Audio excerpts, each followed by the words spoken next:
Our next story is from Asia. Southern Asia is facing a heat wave right now. Temperatures are spiking from India to the Philippines. The mercury crossed 48.2 degrees Celsius in Myanmar, 44 degrees in Thailand.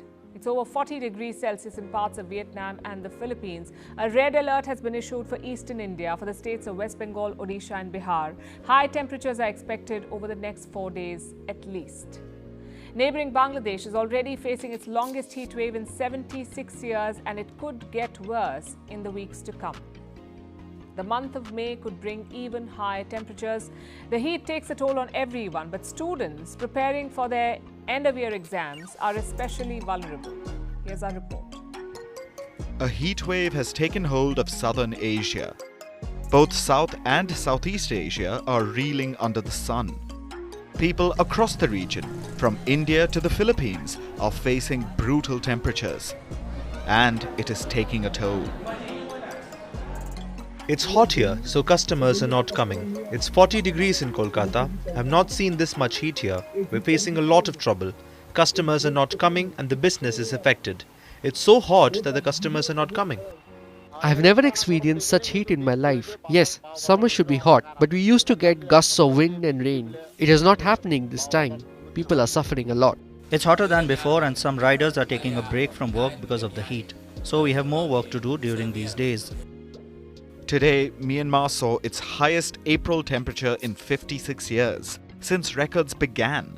The central town of Chok saw the mercury hit 48.2 degrees Celsius. It was 44 degrees Celsius in some parts of Thailand yesterday. 30 people have died in the heat in Thailand this year, compared to 37 in all of 2023. Last year was one of the hottest on record. 2024 may surpass that. A major cause is the El Niño. It's a natural weather phenomenon. It occurs in the Pacific Ocean. Every few years, the Pacific Ocean heats up. Water from the ocean surface evaporates, and it leads to heat waves or excess rainfall in various parts of the world. This takes place every few years, every 2 to 7 years on average, but lately it's been getting worse because of human-induced climate change.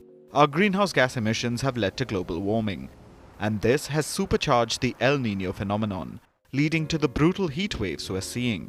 And it's only going to get worse in the years to come. These heat waves will take a toll on everyone, but especially children. LGU and the DEP had also declared no face-to-face classes because it's so hard for especially in the elementary, the pupils to cope up with this kind of weather. That was a school principal from the Philippines. The country has shut its public schools because of the excessive heat for today and tomorrow. Bangladesh shut its schools as well. Dhaka was unsure about this at first.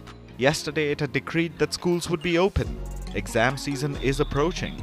Students need to complete their studies. So, schools were supposed to be on today. But that decision was overturned. Temperatures hit 43 degrees Celsius in Dhaka today. It prompted a rethink. So now, Bangladesh has shut schools till Thursday.